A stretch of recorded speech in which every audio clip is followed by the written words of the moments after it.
Start ஆயிடுச்சு.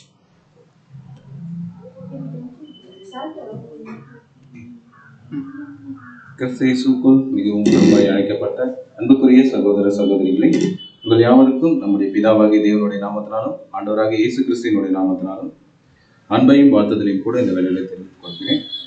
விசேஷமாக பிதாவாகிய தேவன் இந்த ஒரு ஞாயிறு காலையில சகோதர சகோதரிகளாய் நம் அனைவரையும் ஒன்று கூடி அவரை ஆராதிக்கவும் தொழுது கொள்ளவும் மேலும் அவருடைய சத்திய பாடத்தை தியானிக்கவும் நம்முடைய வாழ்நாளில் இந்த ஒரு நாளை நமக்கு பிரயோஜனப்படுத்தி கொடுத்த பிதாவாகிய தேவனுக்கு ஆண்டவராகிய இயேசு கிறிஸ்து மூலம் மீண்டும் ஒரு விசை நன்றிகளையும் சோத்திரங்களையும் எடுத்துக் கொள்வோம். ஸோ இன்றைக்கு பாடம் சகோதரர் சொன்ன வண்ணமாக நித்தமும் அனுதினமும் அப்படின்ற ஒரு தலைப்பின் கீழே நம்ம தியானிக்க இருக்கிறோம். ஸோ இதுக்கு ஆதார வசனம் வாசிக்கலாம். நீதிமொழிகள் 8ஆம் அதிகாரம் 30ஆம் வசனம். நான் அவர் அருகே செல்ல பிள்ளையா இருந்தேன், நித்தமும் அவருடைய மனமகிழ்ச்சியா இருந்து எப்பொழுதும் அவர் சமூகத்தில் களி கூர்ந்தேன். ஸோ இந்த ஒரு ஆதார வசனம் யாரை குறித்து சொல்லப்பட்டிருக்கு அப்படின்னு பார்த்தீங்கன்னா ஆண்டவராகிய இயேசு கிறிஸ்து குறித்து சொல்லப்பட்டிருக்கு. என்ன சொல்லப்பட்டிருக்கு அப்படின்னு பார்த்தீங்கன்னா, பிதாவாகி தேவன் கிட்ட ஆண்டவராகிய இயேசு கிறிஸ்து இருக்கும்போது எப்படி இருந்திருக்காருங்களாம்? செல்ல பிள்ளையா இருந்திருக்கிறாருங்களாம், மனமகிழ்ச்சியா இருந்திருக்காங்களாம். ஸோ எப்போதும் அவருடைய சமூகத்துல களி கூர்ந்தேன் அப்படின்னு சொல்லப்பட்டிருக்கு. ஸோ இந்த இயேசு கிறிஸ்து குறித்து இந்த ஒரு நகர்வு இருக்கிறதுனால அவர் இருந்த அந்த 3 நிலைமைகளை குறித்து நம்ம முதல்ல பார்த்துடலாம். ஸோ முதலாவது லோகோஸ், அதாவது வார்த்தை. அப்படிதானே இருந்தாரு. பூமிக்கு வர்றதுக்கு முன்னாடி அவர் தேவன்கிட்ட இருக்கும்போது எப்படி இருந்தாரு? ஸோ வார்த்தையா இருக்கும்போது அவர் எப்படி இருந்தாருங்க அப்படின்னு சொல்லப்பட்டிருக்கு அப்படின்னு பார்த்தீங்கன்னா, மன மகிழ்ச்சியா இருந்தாரு அப்படின்னு சொல்லப்பட்டிருக்கு. மாம்சீக நிலையில பூமிக்கு வரும்போது எப்படி இருந்தாரு அப்படின்னு பார்த்தீங்கன்னா, அப்பவும் மன மகிழ்ச்சியா தான் இருந்தாரு. காரணம் என்ன அப்படின்னு பார்த்தீங்கன்னா, பூமிக்கு வந்து தன்னுடைய காரியத்தில், அதாவது தேவனுடைய காரியத்தை கையிட்டு செய்யறாரு இல்லைங்களா?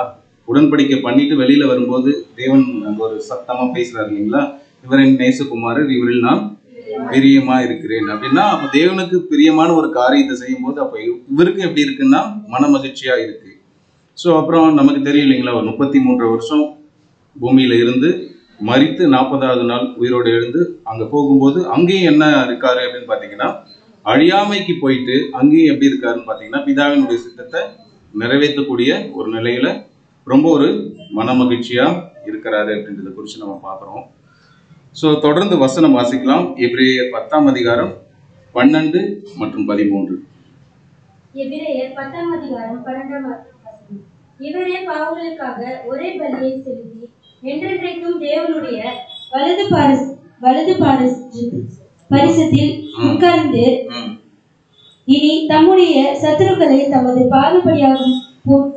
பாதபடியாகி போகும் வரைக்கும் காத்து கொண்டிருக்கிறார். ஸோ சகோதர சகோதரிகளை, இந்த ஒரு வசனம் எதை சொல்லுது அப்படின்னு பார்த்தீங்கன்னா, இவரோ பாவங்களுக்காக ஒரே பலியை செலுத்தி என்றென்றைக்கும் தேவனுடைய வலது பாரசத்தில் உட்கார்ந்து.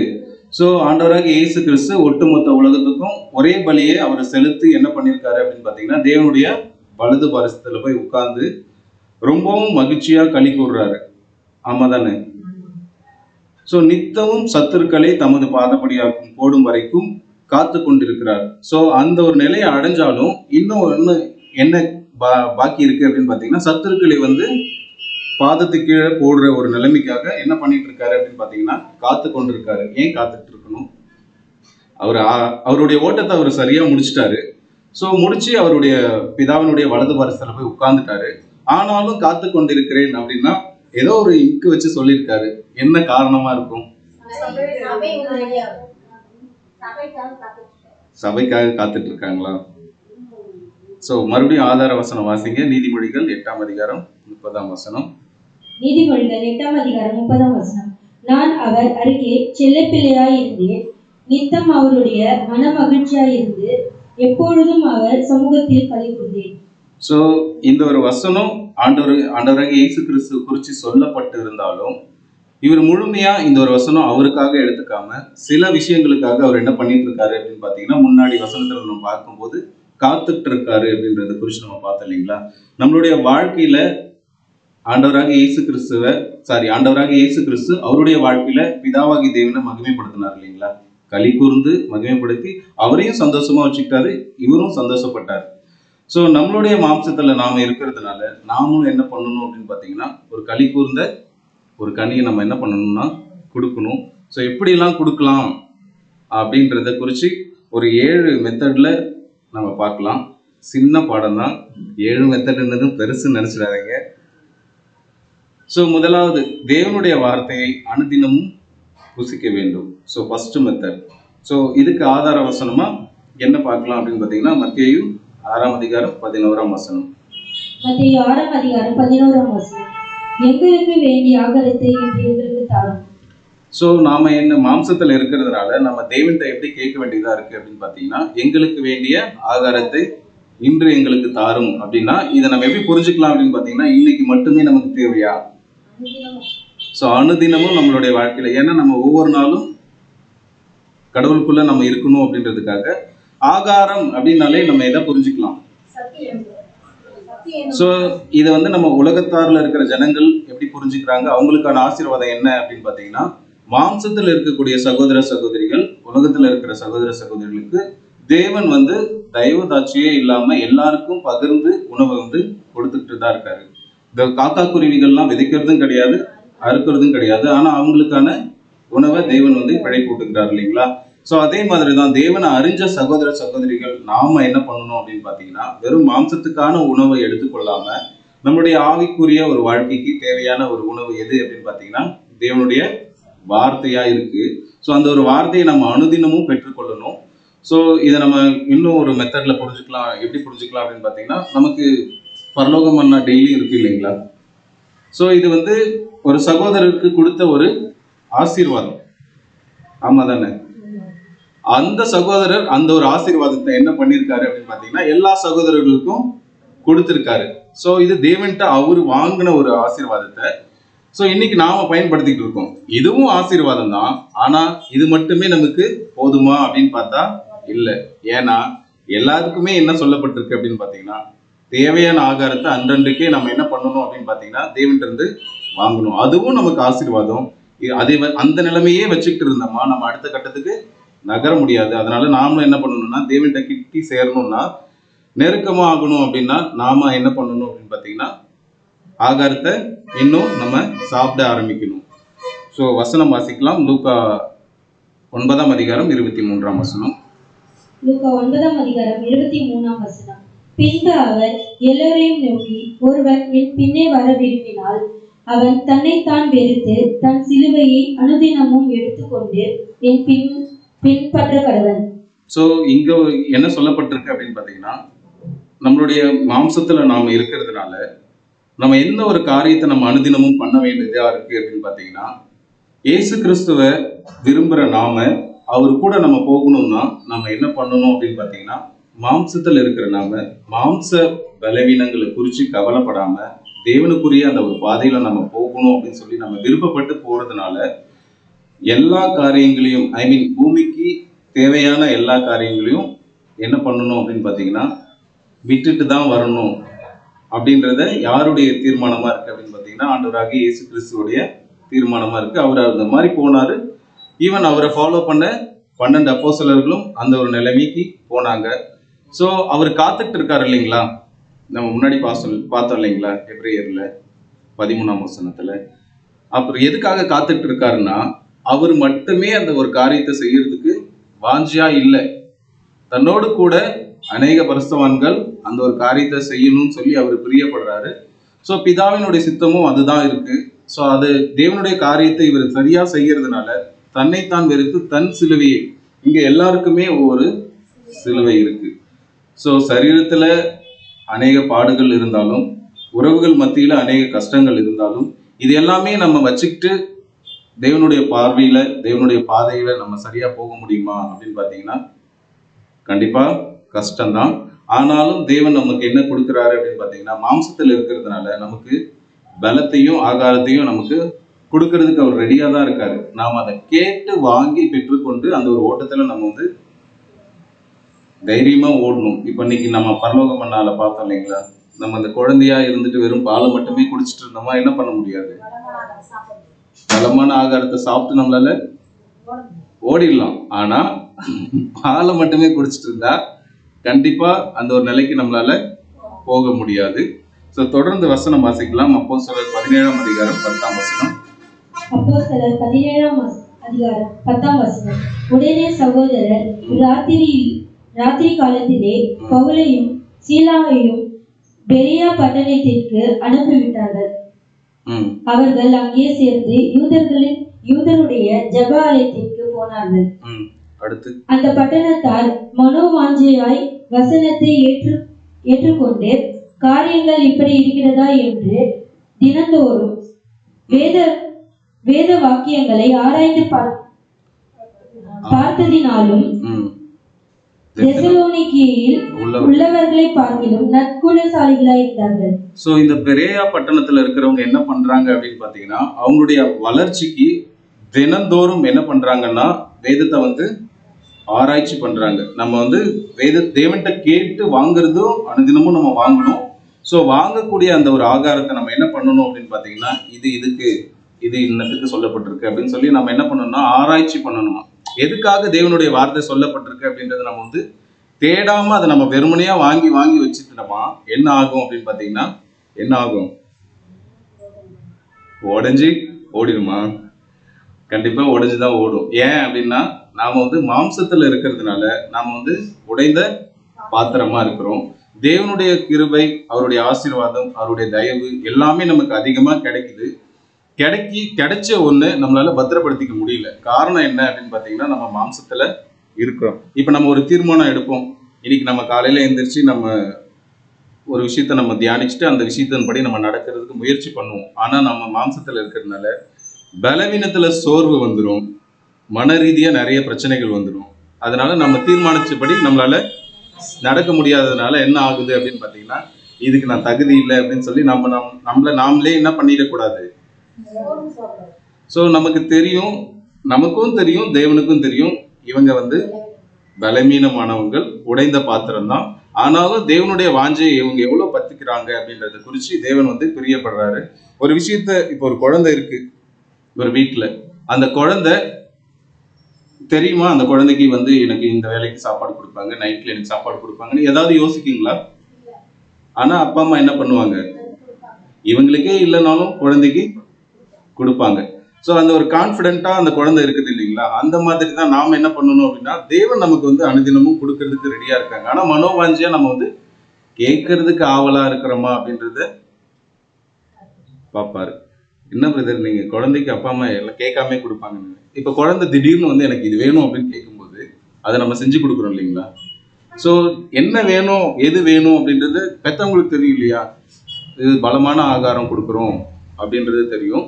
ஸோ ஏன் அதை கொடுக்குறோன்னா, அவங்க சரீர பிரகாரமா அவங்க ஒரு நல்ல ஜைஜாண்டிக்கா வளரணும் அப்படின்றதுக்காக. ஸோ தேவன் நம்ம ஆவிக்குரிய ஒரு வாழ்க்கையில வளரணும்னா அவருடைய வார்த்தையை நம்ம எப்படி வாங்கணும் அப்படின்னு பார்த்தீங்கன்னா, அனுதினமும் வாங்கணும். ஸோ வாங்குற போது என்ன ஆகும் அப்படின்னு பார்த்தீங்கன்னா, நமக்கு நிறைய கஷ்டங்கள் வரும். ஏன்னா தன்னுடைய சிலுவையை அவனவன் தூக்கிட்டு நடக்கணும் அப்படின்ற போது, இப்போ இதை சிலுவையை தூக்கிட்டு நடக்கிறதுனா நீங்க எப்படி புரிஞ்சுப்பீங்க? அநேக பாடத்துல நம்ம பார்த்துருப்போம். ஈவன் நம்ம மெமோரியல் சப்ஜெக்ட்ல அதிக முறை இந்த வார்த்தையை தியானிச்சிருக்கிறோம் இல்லைங்களா? ஸோ பாடுகள் எது நிமித்தமா வருங்க? சகோதர சகோதரிகள் சத்தியத்துக்குள்ள இருக்கும்போது சபைக்குள்ளேயே பாடுகள் வரும், சகோதரர்களுக்குள்ளேயே நிறைய மன கஷ்டங்கள் வரும். இது எல்லாமே நம்ம பொறுப்பெடுத்தக்கூடாது. நம்மளுடைய ஓட்டம், அந்த ஒரு ஓட்டத்தை குறித்து நம்ம என்ன பண்ணணும் அப்படின்னா, நேரத்தை செலுத்தி அவர்கிட்ட இருந்து அந்த வார்த்தையை வாங்கி நம்ம போக வேண்டிய ஒரு பாதையில போய்கொண்டே இருக்கணும். ஸோ அடுத்த ஒரு வசனம் 1 கொரிந்தியர் 15ஆம் அதிகாரம் 31ஆம் வசனம். 1 கொரிந்தியர் 15ஆம் அதிகாரம். ஸோ இதெல்லாமே வாங்கிட்டு, வார்த்தையை வாங்கிட்டு அந்த ஒரு சிலுவையை சுமந்துக்கிட்டு என்ன பண்ணணும் அப்படின்றத பவுல் இங்க தெளிவா சொல்றாரு. சொல்லுங்க, வாசிங்க. 1 கொரிந்தியர் 15ஆம் அதிகாரம் 31ஆம் வசனம். நான் அனுதினமும் சாகிறேன், அதை நம்முடைய கர்த்தராகிய இயேசு கிறிஸ்துவினால் உங்களை குறித்து நான் பாராட்டுகிற மேன்மையை கொண்டு சத்தியமாய் சொல்கிறேன். ஸோ இங்க என்ன சொல்லப்பட்டிருக்கு அப்படின்னு பார்த்தீங்கன்னா, அனுதினமும் சாகிறேன் அப்படின்னா இதை எப்படி புரிஞ்சுக்கலாம்? இன்னைக்கு நான் செத்துட்டுனா செத்துடுறதா, முடிஞ்சிருதா? சாவுன்றது அப்ப எதை குறிக்குது, எதுக்கு அடையாளமா இருக்கு?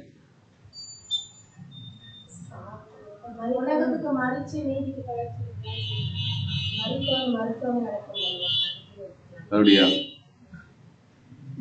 சோ மாம்சத்துல இருக்கிற நாம நமக்கான துர்ச்சிந்தை, அசுத்த எண்ணங்கள், காம விகாரம், இந்த மாதிரி சில காரியங்கள் எல்லாத்தையுமே நம்ம என்ன பண்ணணும்னா, சிம்பிளா சொல்லணும்னா சுயமெண்ணில் சாம்பலாய் போக, அதாவது அந்த சுயத்தை வந்து சாகடிக்கணும். ஸோ அந்த சாகடிக்கிறதுனால இவங்க என்ன பண்ணியிருக்காங்கன்னா, கிறிஸ்துவ குறித்து இவங்க வந்து என்ன பண்றாங்கன்னா மேன்மை பாராட்டுறாங்க. சத்தியமாய் சொல்லுகிறேன் அப்படின்னா, சத்தியமா நான் இந்த ஒரு சுயத்தெல்லாம் சாகடிச்சிட்டேன் அப்படின்னா நான் எங்க போவேன்? தேவன்கிட்ட போவேன்.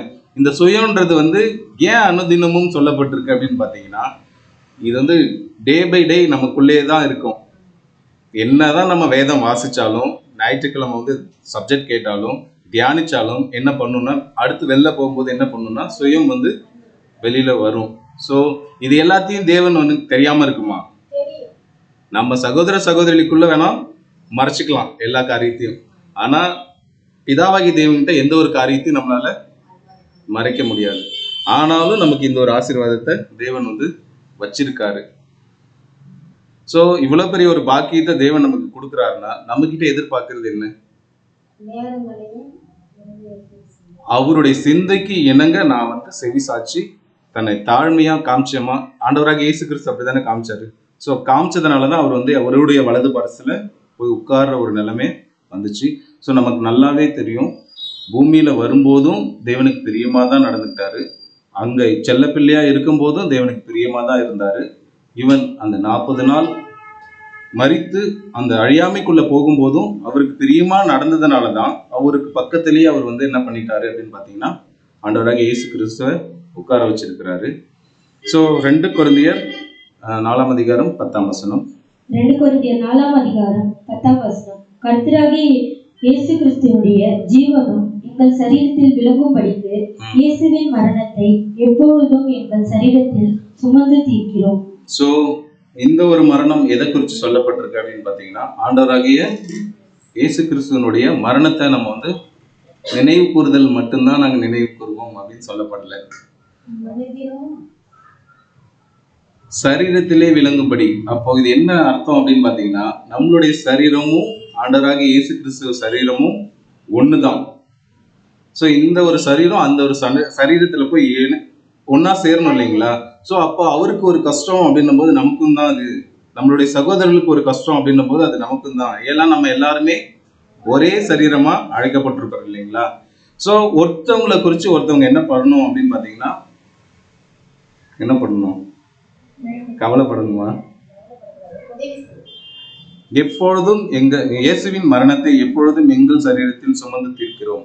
ஸோ அவரை நினைச்சுக்கிட்டு தான் நம்மளுடைய ஒவ்வொரு மூவும் இருக்கணும். காரணம் என்ன அப்படின்னு பார்த்தீங்கன்னா, அவரே வழியும் சத்தியமும், அவர் இல்லாம ஒருவனும் பிதாவினிடத்தில் வராம் அப்படின்ற மாதிரி வசனம் இருக்கு இல்லைங்களா? ஸோ நமக்கு ஒரு முன்மாதிரி, நமக்கு ஒரு குரு, நமக்கு ஒரு போதகர் எல்லாமே யார் தான்? ஆண்டவராகிய இயேசு கிறிஸ்து தான். ஸோ இதெல்லாமே நீங்க பண்ணாலும் உங்களுக்கு ஒன்று நடக்கும்னு சொல்லி வசனம் சொல்லுது. என்ன நடக்கும் அப்படின்னு பார்த்தீங்கன்னா, 2 கொரிந்தியர் 4 அதிகாரம் 16 வசனம். 2 கொரிந்தியர் 4 அதிகாரம் 16 வசனம். ஆனபடியினாலே நாங்கள் சோர்ந்து போகிறதில்லை. எங்கள் புறம்பான மனுஷனானது அழிந்தும் உள்ளதான மனுஷனானது நாளுக்கு நாள் புதிதாகப்படுகிறது. ஸோ இது என்ன சொல்லப்பட்டிருக்கு அப்படின்னு பார்த்தீங்கன்னா, நம்மளுடைய பழைய மனுஷன் இருக்காரு இல்லைங்களா? உடன்படிக்கை பண்றதுக்கு முன்னாடி நம்ம ஒரு வாழ்க்கை வாழ்ந்துட்டு இருந்தோம் இல்லைங்களா? ஸோ அது வேற யாரும் வாழல, நாம தான் வாழ்ந்தோம். அதை என்ன பண்ணிட்டோம் அப்படின்னு பார்த்தீங்கன்னா, இந்த ஒரு வாழ்க்கை எனக்கு வேணாம், நான் ஒரு தேவனுக்கு பிரியமான ஒரு காரியமா செய்யறதுக்காக, நான் தேவனுடைய வாஞ்சியை செய்யறதுக்காக நான் ஒப்பு கொடுக்குறேன்னு சொல்லி உடன்படிக்கை பண்ணி நம்ம ஒரு ஓட்டத்துல ஓடிட்டு இருக்கோம். ஆனா அப்பப்ப இந்த பழைய மனுஷன் என்ன பண்றாங்கன்னா, எங்க போறீங்க வா அப்படின்னு சொல்லி நம்மள என்ன பண்றாங்க அப்படின்னு பாத்தீங்கன்னா இழுக்கிறாங்க. ஸோ நம்ம என்ன பண்றோம் அப்படின்னு பாத்தீங்கன்னா, என்ன பண்றோம்? வேற வழி இல்லாம அந்த பழைய மனுஷன் சொல்றதையும் கேட்க வேண்டியதா இருக்கு. நமக்கே நல்லா தெரியும், இங்கிட்டு ஒரு கால் இங்கிட்டு ஒரு கால் இருந்தா தேவன் என்ன பண்ணிடுவாருங்களா? ஸோ நம்மளுடைய வாழ்க்கை எதை குறித்து நம்ம தீர்மானம் எடுத்து தேவனோடு, அதாவது சாதாரண மனுஷனுக்கு நம்ம உடன்படிக்கை பண்ணாலே, நான் சத்தியமா இந்த ஒரு விஷயத்த நான் பண்றேன் அப்படின்னு சொல்லி வாக்கு கொடுத்துட்டாலே அவங்களுக்கு நம்ம பயப்படுறோம். ஒருவேளை கண்ணுக்கு தெரியறதுனால எனக்கு பயம் இருக்கு பிரதர், நமக்கு தான் தேவன் தூரமா இருக்காருல்ல, அவரை குறித்து நமக்கு என்ன பயம் இருக்கு அப்படின்ற மாதிரி யோசிக்கிறோமா? ஆனாலும் நம்ம என்ன பண்றோம்னா துணிகரமா சில காரியங்கள்லாம் நம்ம பண்றோம். ஸோ அதையும் தேவன் பார்க்குறாரு. இதையுமே நம்ம ஜெபத்துல கூட கேட்போம் இல்லைங்களா? ஏன் கேட்குறோம்? இந்த ஒரு பாவ காரியத்தை நம்ம எப்படி ஹேண்டில் பண்றோம் அப்படின்னு பார்த்தீங்கன்னா, நம்ம ஜெபம் ஸ்டார்ட் பண்ணும்போது என்ன பண்றோம்? நான் ஒரு பாவியான மனுஷன், என்னை மன்னியும், இந்த ஒரு நாளை என்னை பத்திரமா பார்த்துக்கோங்க, உங்களுடைய சமூகத்துல நான் ஒவ்வொரு நாளும் வரணும், என்னுடைய பாவ காரியங்கள், என்னுடைய அசுத்த சிந்தனைகள் எல்லாமே என்னை விட்டு நீங்கணும், உம்முடைய வேதத்துல நான் பிரியமா இருக்கணும் அப்படின்லாம் சொல்றோம் இல்லைங்களா? இதெல்லாம் ஏன் சொல்றோம்? ஏன்னா நம்ம அப்படிதான் இருக்கோம். இல்ல, பாவ காரியங்கள் நமக்குள்ள இருக்கு, முழுமையா நம்மளால என்ன பண்ண முடியலன்னு சொல்லி பாத்தீங்கன்னா வெளியில வர முடியல. இது தேவனுக்கும் தெரியும். ஏன்னா இந்த ஒரு மாம்சீகம் ஒரு பூரண நிலத்துக்கு நம்மளை கொண்டு போய் சேர்க்காது. ஆனா அன்பார்ச்சுனேட்லி நம்ம இங்க இருக்கிறதுனால இதை நம்ம மேற்கோள் காட்ட முயற்சி பண்ணிக்கிட்டே இருந்தோமா தோத்துதான் போகும். சரீரத்தை என்ன பண்ணணும் அப்படின்னு பார்த்தீங்கன்னா சாகடிக்கணும். சாகடிக்கணும்னா வெட்டி கொலை பண்றது கிடையாது. சரீரத்துக்கு பிரியமான ஒரு காரியத்தை நம்ம இசைவா செய்யாம தேவனுக்கு பிரியமான ஒரு காரியத்தை சரீரத்தை வச்சு அவங்களுக்கு பிரயோஜனமா செய்யணும். ஊழியத்துக்கு ஓடுறோம் அப்படின்னா எனக்கு உடம்பு சரியில்லைன்னு சொல்லிட்டு உட்காராம தேவனுக்காக நம்ம போகணும் அப்படின்னு சொல்லி அதைத்தான் நம்ம மேன்மையா பார்க்கணும். ஏன்னா தேவனுக்காக ஒரு விஷயத்த செய்யும் போது நமக்காக தேவன் 1000 ஆசீர்வாதங்களை நமக்கு கொடுப்பார் இல்லைங்களா? ஸோ வசனம் கூட அதுதான் சொல்லுது. ரோமர் 12ஆம் அதிகாரம் 2ஆம் வசனம். ரோமர் 12ஆம் அதிகாரம் 2ஆம் வசனம். நீங்கள் இந்த பிரபஞ்சத்திற்கு ஒத்த வேஷம் தெரியாமல் தேவனுடைய நன்மையும் பிரியமும் பரிபூர்ணமான சித்தம் இனதென்று பகுத்தறியத்தக்கதாக உங்கள் மனம் புதிதாக இருந்தாலே மறுரூபமாகுங்கள். ஸோ நாம இந்த பிரபஞ்சத்துக்கு ஏற்ற ஒரு ஒத்த வேஷம் தெரியாமல் அப்படின்னா இந்த பூமிக்குரிய ஒரு காரியத்துல நம்ம இணங்கி இல்லாம தேவனுக்கு நன்மையும் பிரியமான ஒரு காரியத்தை செய்யும் போது நாம என்ன பண்ணுவோம் அப்படின்னு பாத்தீங்கன்னா நம்மளுடைய மனம் என்ன ஆகும் அப்படின்னு பாத்தீங்கன்னா புதிதாகும். ஸோ நாம கூட நம்மளுடைய ஐக்கியத்துல கூட நமக்கு என்ன பேரு? ஸோ புது சிருஷ்டிக்கு ஒரு எக்ஸாம்பிள் எனக்கு டிபிடி இல்லாதனால நானே சொல்லிடுறேன். வாழை மரம் இருக்கு இல்லைங்களா? எல்லாருமே பார்த்துருப்பீங்களா வாழை மரம்? ஸோ அதனுடைய பட்டை இருக்கு பார்த்தீங்களா? அது என்ன பண்ணும் அப்படின்னு பார்த்தீங்கன்னா வளர வளர தன்னை புதுப்பிச்சுக்கிட்டே இருக்கும். சைடில் இருக்கிற வரும் இல்லைங்களா, இலை வரும்.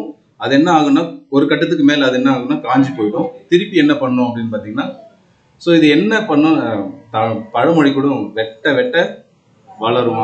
அந்த மாதிரி வாழை எப்படின்னா தன்னை புது சிருஷ்டியா புதுப்பிச்சுக்கிட்டே இருக்கு. ஸோ நாமளும் அப்படிதான் இருக்கணும் அப்படின்னு சொல்லி நமக்கு வசனமும் அதுதான் சொல்லுது. ஸோ புது சிருஷ்டியா மறுரூபமாக்கணும் அப்படின்னா நம்மளுடைய ஆவிக்குரிய அந்த ஜீவியத்தை நம்ம என்ன பண்ணணும்னா அதிகமாக மென்மேலும் தேவனுக்கு பிரியமான ஒரு காரியத்தை செலுத்தணும். ஸோ கொலேசியர் 3ஆம் அதிகாரம் 2ஆம் வசனம். கொலேசியர் 3ஆம் அதிகாரம் 2ஆம் வசனம். பூமி உள்ளவைகளே அல்ல மேலானவைகளே நாடுங்கள். ஸோ அந்த ஒரு மேன்மையான ஒரு காரியத்தை நம்ம தேவனுக்கு செலுத்தணும்னா பூமிக்குரிய காரியத்தை நம்மளால தூக்கிட்டு போய் அங்கே வைக்க முடியாது. காரணம் என்ன அப்படின்னு பார்த்தீங்கன்னா பூமி யாருடைய ஆளுகையில் இருக்கு அப்படின்னு பார்த்தீங்கன்னா, ஸோ அந்த ஒரு காரியம் தேவனை மகிமைப்படுத்துமா? இப்போ பூமியிலே இருந்துட்டு நம்ம சாத்தானை எதிர்த்தா தேவன் என்ன பண்ணுவார்? சந்தோஷப்படுவார் இல்லைங்களா? அப்போ நாம எதிர்த்து சண்டை போட்டு அவங்கிட்ட நம்ம மறிச்சாலும் இது யாருடைய பார்வைக்கு சரியானது அப்படின்னு பார்த்தீங்கன்னா தேவனுடைய பார்வைக்கு சரியானது. அதனாலதான் பூமியில் உள்ளவைகள் அல்ல மேலானவைகளே நாடுங்கள். நான் இங்க ஒரு வாழ்க்கையை நான் வாழ்றதுக்கு விரும்பல, என்னுடைய வாழ்க்கை அங்கதான் இருக்கும். எப்படி ஆண்டவராக இயேசு கிறிஸ்து உங்களுடைய அந்த அழியாமைக்குள்ள உட்கார்ந்து இருக்காரோ அதே ஒரு இடத்துக்கு நானும் வரணும் அப்படின்னு சொல்லி நாமளும் ஒப்பு கொடுத்து நம்ம போகணும். ஸோ தொடர்ந்து வாசிங்க கொலேசியர் 3ஆம் அதிகாரம் 5ஆம் வசனம். கொலேசியர் 3ஆம் அதிகாரம். என்ன மாதிரிலாம் நம்ம இருந்தா அங்க போயிடலாம், இதெல்லாம் நம்ம விட்டா அங்க போயிடலாம் அப்படின்றதையும் இங்க பார்க்கவும். வாசிங்க சிஸ்டர். கொலேசியர் 3ஆம் அதிகாரம் 5ஆம் வசனம். ஆகையால் விபச்சாரம், அசுத்தம், மோகம், துரிச்சை, விக்கிரக ஆராதனையான பொருளாசை ஆகிய இவைகளை பூமியில் உண்டு பண்ணுகிற உங்கள் அவயவங்களை அழித்து போடுங்கள். சோ இங்க என்ன சொல்லப்பட்டிருக்கு அப்படின்னு பாத்தீங்கன்னா, விபச்சாரம், அசுத்தம், மோகம், துரிச்சை, விக்கிரக ஆராதனை, பொருளாசை ஆகிய இவைகளை எல்லாம் பூமியில் உண்டு பண்ணுகிற, இது எல்லாமே பூமியில இருந்து தான் உருவாச்சு. உங்கள் அவயங்களை, அதாவது நம்மளுடைய சரீரத்தை இதுக்கு பிடிச்சிக்கிட்டு இருந்தோம் அப்படின்னா உடனே என்ன பண்ணுங்கன்னு சொல்றாங்க அப்படின்னு பாத்தீங்கன்னா, அழித்து போடுங்க. அழித்து போடுங்கன்னா இதுக்கு இசைவா நீங்க உங்களுடைய சரீரத்தை ஒப்பு கொடுக்காதீங்க அப்படின்னு சொல்லி நமக்கு வசனம் தெளிவா இப்படி நீங்க பண்ணீங்க அப்படின்னா அந்த ஒரு சுதந்திரத்தை நம்மளால அடைய முடியாது. இவன் தொடர்ந்து வாசிங்க. கொலேசியர் 3ஆம் அதிகாரம் 8ஆம் வசனத்திலிருந்து 3ஆம் அதிகாரம் 8ஆம் வசனம். இப்பொழுதோ கோபம், மூர்க்கமும் பொறாமையும் உங்கள் வாயில் பிறக்கலாகாத தூஷணமும் வம்பு வார்த்தையும் ஆகிய இவைகளை எல்லாம் விட்டு விடுங்கள். ஒருவருக்கு ஒருவர் பொய் சொல்லாதிருங்கள். பழைய மனுஷனையும் அவன் செய்கைகளையும் கலைத்து போடுங்கள். தன்னை சிருஷ்டித்தவர்களுடைய சாயலுக்கு ஒப்பாக பூரண அறிவடையும்படி புதிதாக்கப்பட்ட புதிய மனுஷனை தரித்துக் கொண்டிருங்கள். சோ இவ்வளவு காரியங்கள் நம்ம பார்த்தோம் இல்லைங்களா? கோபம், துர்க்குணம், துர்ரீச்சை, இதெல்லாம். இப்பொழுதே கோபமும் மூர்க்கமும் பொறாமையும் உங்கள் வாயில் இருக்கலாகாது, தூஷணமும் வம்பும். இப்போ ஒரு சகோதரர் குறித்து இன்னொரு சகோதரர் வந்து தூஷணமா பேசுது. அந்த சகோதரர் எப்பவுமே அப்படிதான். நம்ம என்ன சொன்னாலும் அவங்க கேட்கறது கிடையாது, மாறுறது கிடையாது. அவங்க எப்ப பாரு யாரையாவது ஒன்று குறை சொல்லிக்கிட்டே இருப்பாங்க. ஸோ இந்த மாதிரி ஒரு வார்த்தையெல்லாம் உங்களுடைய வாயில வந்து வரவே வேண்டாம் அப்படின்னு சொல்லி சொல்றாங்க. ஒருவருக்கு ஒருவர் பொய் சொல்லாதீங்க. பொய் சொல்லாதீங்கன்னா என்ன மாதிரி பொய்ன்னு நீங்க நினைக்கிறீங்க?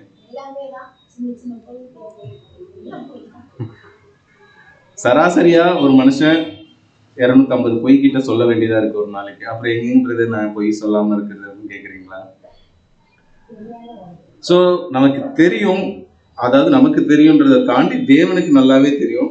ஆனாலும் என் பிள்ளைக்கு இதை நான் கொடுப்பேன்னு சொல்லி அவர் ஒரு விஷயத்த வச்சிருக்காரு. நாம் அந்த பொய்யே பிடிச்சிக்கிட்டு இருந்தோம், அதாவது நம்மளுடைய சரீரத்துக்கு தேவையான ஆகாரத்தையே நம்ம பிடிச்சிட்டு இருந்தோம் அப்படின்னா கண்டிப்பா நம்ம என்ன பண்ண முடியாது. சிம்பிள் பழமொழி கூட சொல்லுவாங்கல்ல, ஒன்னு இழந்தா தான். ஸோ நம்ம இதுக்கு தான் வேணும் அப்படின்னு நினைச்சோமா அதை இழக்க வேண்டியதா இருக்கும். இல்லை இதை இழந்தா அதை பிடிச்சிக்கலாம்னு நினைச்சீங்கன்னா ஸோ நம்ம தான் அதுக்கு வந்து முடிவு பண்ணணும். ஸோ தன்னை சிருஷ்டித்தவருடைய சாயலுக்கு ஒப்பாய் பூரண அறிவை அடையும்படி, அதாவது அந்த பூரண நிலைமைக்கு நம்ம போறதுக்கு புதிதாக்கப்பட்ட புதிய மனுஷனாய். ஸோ அந்த வாழை மாதிரி தான் தன்னை எப்படி வந்து புதுப்பிச்சுக்குதோ அந்த மாதிரி நம்ம இந்த கெட்ட எண்ணங்களிலிருந்து நம்ம என்ன பண்ணணும் அப்படின்னு பார்த்தீங்கன்னா நம்ம மாத்திக்கணும். அதுதான் தேவனும் விரும்புறாரு. கொலேசியர் 3ஆம் அதிகாரம் 12ஆம் வசனம். கொலேசியர் 3ஆம் அதிகாரம் 12ஆம் வசனம். ஆகையால் நீங்கள் தேவனால் தெரிந்து கொள்ளப்பட்ட பரிசுத்தரும். ஸோ இருங்க. ஸோ இவ்வளோ காரியங்கள் இருந்தாலும் தேவன் நம்மளை என்ன பண்ணியிருக்காரு அப்படின்னு பார்த்தீங்கன்னா தெரிந்து கொண்டுட்டாரு. எப்படி தெரிந்துக்கிறாரு அப்படின்னு பார்த்தீங்கன்னா பரிசுத்தரும் பிரியுமாய் மனம் உருக்கமான இரக்கத்தையும் தயவையும் மனத்தாழ்மையையும் சாந்தத்தையும் நீடிய பொறுமையும் ஸோ நம்மளை வந்து பரிசுத்தமா ஆக்கக்கூடிய ஒரு நிலைக்கு நம்மளை வந்து தேவன் தெரிஞ்சுக்கிட்டாரு. ஆனா நாம என்ன பண்ணணும் அப்படின்னு பாத்தீங்கன்னா பிரியமா, உருக்கமா, இரக்கத்தையும் தயவையும் மனத்தாழ்மையும் சாந்தத்தையும் நீடிய பொறுமையும் தரித்து கொள்ள வேண்டும். ஸோ இது ஏன் பண்ணணும் அப்படின்னு பாத்தீங்கன்னா நம்ம ஆண்டவராக இயேசு கிறிஸ்துவுக்கு வைக்காத பேர் கிடையாது, வைக்காத குற்றச்சாட்டு கிடையாது. எவ்வளோ அவமானப்படுத்த முடியுமோ அவ்வளவு திருதியும் பண்ணாங்க. ஆனாலும் அவர் என்ன பண்ணாரு, எங்கனாச்சும் தன்னை வந்து ப்ரொடெக்ட் பண்ணணுன்றதுக்காக கோவப்படுறதோ இல்லை அவங்கள எதிர்த்து அடிக்கிறதோ இல்லை எதிர்த்து சண்டை போடுறதோ இந்த மாதிரி ஏதாவது ஒரு சூழ்நிலை வந்துச்சுங்களா? எல்லா இடத்துலையும் அவர் என்ன பண்ணாருன்னா சாந்தமா இருந்தாரு, மனத்தாழ்மையா இருந்தாரு. என்ன பண்ணாரு, மெயின் காரணம் என்ன அப்படின்னு பார்த்தீங்கன்னா பொறுமையா தன்னை வந்து காத்துக்கிட்டாரு. ஸோ அந்த எல்லாத்தையுமே தேவன் வந்து நம்ம கிட்ட எதிர்பார்க்கிறாரு. ஸோ நமக்கே தெரியும், ஒருத்தவங்க பெயர் சபையில உதாரணத்துக்கு எடுத்துக்கிறேன். ஒரு பாஸ்டர் இருக்காங்க அப்படின்னா அந்த பாஸ்டருக்கு பக்கத்துல ஒரு சராசரி ஒரு சபையில இருக்கிற ஒரு சகோதர சகோதரிகள் போய் நிக்கிறதுக்கு யோசிப்பாங்க. ஐயோ, அவர் எவ்வளவு பெரிய ஆளு, அவர் பக்கத்துல போய் நாம நிக்கிறதா, உட்கார்றதா, இப்படியெல்லாம் யோசிப்பாங்க இல்லைங்களா? இங்க சாதாரண மனுஷனுக்கே நீங்க அவ்வளவு மரியாதை கொடுக்குறீங்க, அவ்வளவு பயம் கொடுக்குறீங்க. ஆனா நம்ம படிச்ச தேவனுக்கு நாம அங்க போய் உட்காரணும் அப்படின்னும் போது நம்ம எந்த அளவுக்கு பயபக்தியா இருக்கணும்.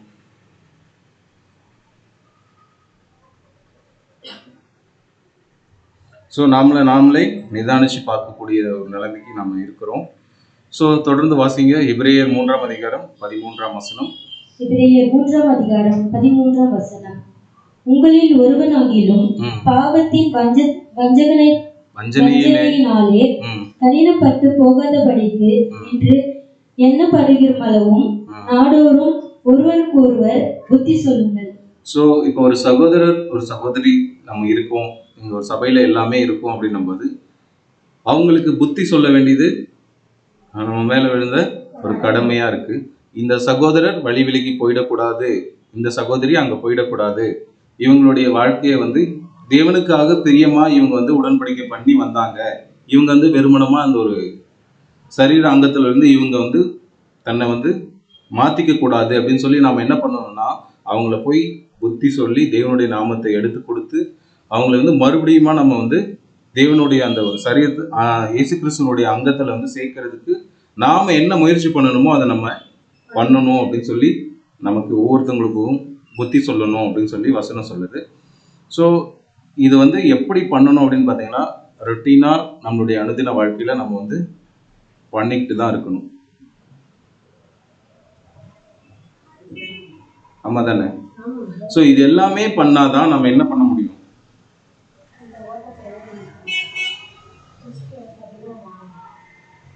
சங்கீதம் 61:8. சங்கீதம் 61ஆம் அதிகாரம் 8ஆம் வசனம். இப்படியே தினமும் என் பொருத்தனைகளை நான் செலுத்தும்படியாக உமது நாமத்தை என்றென்றைக்கும் கீர்த்தனம் பண்ணுவேன். ஸோ இப்படியே நம்ம அனுதினமும் நம்மளுடைய பொருத்தனையை செலுத்திக்கிட்டே இருந்தா என்ன பண்ணுவாரு அப்படின்னு பார்த்தீங்கன்னா தேவன் நமக்கு இந்த ஓட்டத்தை முடிக்கிறதுக்கு சீக்கிரமா ஒரு நாளை ஏற்படுத்தி கொடுத்துருவார். ஆமா தானே? ஸோ இந்த 7 காரியங்கள் பார்த்தோம் இல்லைங்களா? 1 by 1 என்னால் சொல்ல முடியல. ஸோ நான் இப்போ அந்த 7 காரியத்தை குறித்து நம்ம சொல்கிறேன். தேவனுடைய வார்த்தையை அனுதினமும் நம்ம என்ன பண்ணணும் அப்படின்னு பார்த்தீங்கன்னா புசிக்க வேண்டும், அனுதினமும் சிலுவையை சுமக்க வேண்டும். ஸோ அனுதினமும் வேத வாக்கியங்களை ஆராய்ந்து பார்த்தல் வேண்டும், நாம் அனுதினமும் சாகிறவர்களாக இருக்க வேண்டும், அனுதினமும் புதிதாக்கப்பட வேண்டும், அனுதினமும் மற்றவர்களை உற்சாகப்படுத்த வேண்டும், அனுதினமும் பொருத்தனைகளை நிறைவேற்ற வேண்டும். ஸோ இந்த 7 பாயிண்ட்டும் எதுக்கு அப்படின்னு பார்த்தீங்கன்னா தேவனுடைய வார்த்தையை வாங்கி புசிக்கிறதுக்கும் அனுதினமும் சிலுவை சுமக்கிறதுக்கும் நம்மளுடைய வாழ்க்கை சிலுவை பாடுகள் அதை சுமக்கிறதுக்கும் அனுதினமும் வேத வாக்கியங்களை ஆராய்ந்து பார்க்கறதுக்கும். இந்த வசனம் நமக்கு தேற்றுமா, இந்த வசனம் நமக்கு சொல்லுமா, இதை நம்ம எப்படி புரிஞ்சுக்கலாம்னா டெய்லி படிக்கிற நியூஸ் பேப்பர் மாதிரி ஒரு சிலர்லாம் படிச்சுட்டு இருக்காங்க. எந்திரிச்ச உடனே ஒரு அதிகாரத்தை படிச்சுருவாங்க, தூங்கும்போது ஒரு அதிகாரத்தை படிச்சுருவாங்க. ஆனால் ஏன் படிக்கிறேன் எதுக்கு படிக்கிறேன்னே தெரியாது. இப்படி படிக்க சொல்லியிருக்காங்களா? ஆராய்ந்து படிக்கணும். இந்த வசனம் எதற்காக சொல்லப்பட்டிருக்கு அப்படின்னு சொல்லி ஆராய்ச்சி பண்ணணும்னு நான் சொல்லலை, தேவனே சொல்லியிருக்காரு. ஸோ நாம அனுதினமும் சாகிறவர்களாக இருக்க வேண்டும். சாகிறதுனா போய் எங்கன்னா முட்டின்னு சாகிறதா? நம்மளுடைய வாழ்க்கையில நாம சில காரியங்களை புடிச்சு வச்சுட்டு இருக்கிறோம் இல்லைங்களா? அது எல்லாத்தையுமே சுயத்தை எல்லாத்தையுமே என்ன பண்ணணும்னா சாகடிக்கிறவர்களாக நம்ம இருக்கணும். அதே மாதிரி ஒருத்தவங்க நம்ம புத்தி சொல்லணும். அனுதினமும் அவங்களுக்கு புத்தி சொன்னதுக்கு அப்புறம் அனுதினமும் நாமளும் என்ன பண்ணுவோம்னா புதிதாக்கப்படுவோம். அடுத்தவங்களை நம்ம உற்சாகமா வச்சுக்கணும். இது உற்சாகமா வச்சுக்கணும்னா நீங்க இப்படிலாம் வரணும், வந்தா இப்படி ஒரு நிலைமைக்கு நீங்க போயிடுவீங்கன்னு சொல்லி அவங்கள சந்தோஷமா நம்ம படுத்துறோமா, எல்லாத்தையுமே பார்த்துட்டு இருக்கிற தேவன் நம்மளை என்ன பண்ணுவாருன்னா மன மகிழ்ச்சியா ஆகுவாரு. ஸோ நமக்கு ஆதார வசனம் என்ன சொல்லப்பட்டிருக்கு? நான் அவர் அருகே செல்ல பிள்ளையா இருந்தேன், நித்தமும் அவருடைய மன மகிழ்ச்சியா இருந்தேன். ஸோ தேவனுக்கு பிரியமான ஒரு அந்த மன மகிழ்ச்சியை கொடுக்கணும்னா இந்த 7 படிநிலையிலும் நம்ம என்ன பண்ணணும் அப்படின்னு பார்த்தீங்கன்னா நம்மளுடைய வாழ்நாளில் கடைப்பிடிக்கணும். இதை எது மறுக்கும் அப்படின்னு பார்த்தீங்கன்னா நாம மறிக்கிற வரைக்கும் இதை நம்ம ரொட்டீனா பண்ணி தான் ஆகணும். ஏன்னா நம்ம எல்லாருமே சரீரத்தில் இருக்கிறதுனால கண்டிப்பாக இது நமக்கு அவசியமாக தேவைப்படுது. ஒவ்வொரு நாளும் ஒவ்வொரு நேரமும் தேவனுக்கு நாம் கொடுக்கணும். ஏன்னா 24 மணி நேரமும் அவர் தான் நமக்கு கொடுத்தாரு. அவருக்காக நம்ம என்ன கொடுக்குறோம் அப்படின்றத தேவன் கண்டிப்பாக எதிர்பார்ப்பாரு. ஸோ பொறுமையோடு கேட்ட உங்கள் அனைவரையும் தேவன் தாமே ஆசீர்வதிப்பார்கள். ஆமென்.